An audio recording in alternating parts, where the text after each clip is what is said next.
संभाजीनगरमध्ये शिवसेना आणि भाजप युती तुटलेली आहे। संभाजीनगरमध्ये शिवसेना भाजप वेगवेगळे निवडणूक लढणार आहेत। आता हे चित्र स्पष्ट झालेलं आहे। संभाजीनगरमध्ये शिंदेंची शिवसेना आणि भाजप यांची युती तुटलेली आहे। मागच्या अनेक दिवसांपासून चर्चा सुरू होत्या। काल दिवसभर चर्चा झाली।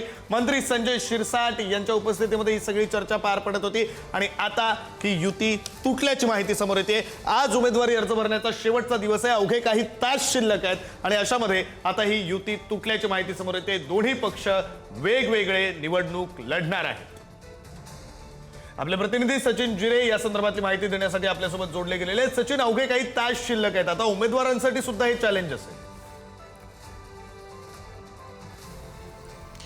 नक्कीच विक्रांत, आत्ताच आपण दोन्ही भारतीय जनता पक्ष आणि शिंदेची शिवसेना दोन्ही पक्षाच्या प्रमुख नेत्यांशी जेव्हा आपण बोललो तेव्हा त्यांनी खासगीत सांगितलं आमचं युतीचं जवळपास तुटलेलं आहे। आता त्यानंतर आता आपण पाहतोय आपण सध्या छत्रपती संभाजीनगरचे पालकमंत्री शिंदेच्या शिवसेनेचे नेते संजय शिरसाट यांच्या घरामध्ये हे जे इच्छुक उमेदवार आहेत त्यांना आता या ठिकाणी बोलवण्यात आलेलं आहे। या इच्छुक उमेदवारांकडून आता अशा पद्धतीने त्यांच्याशी बोलणी सध्या सुरू आहे। आपण पाहतात की ही सर्व इच्छुक उमेदवार आहे, हे संभाव्य उमेदवार आहे शिंदेच्या शिवसेनेच्या आणि जी पुढची रणनीती आहे ती सध्या सुरू आहे। आपण पाहिलं की ही या ठिकाणी कालपासूनच एक आदेश देण्यात आला होता की युतीचं जे भिजत घोंगडं होतं ते कायम होतं, कुठंतरी आम्हाला झुलवत ठेवलं जात असल्याचं या ठिकाणी शिंदेच्या शिवसेनेच्या नेत्यांचं मत होतं आणि ते आतापर्यंत युतीची काही बोलणी झाली नव्हती। आता 10 वाजेला साधारणतः पत्रकार परिषद घेऊन दोन्ही नेते युतीची घोषणा करणार होते। जवळपास गोड बातमी मिळेल असं देखील माहिती दिली गेली होती, मात्र युतीत बिनसल्याचं चित्र सध्या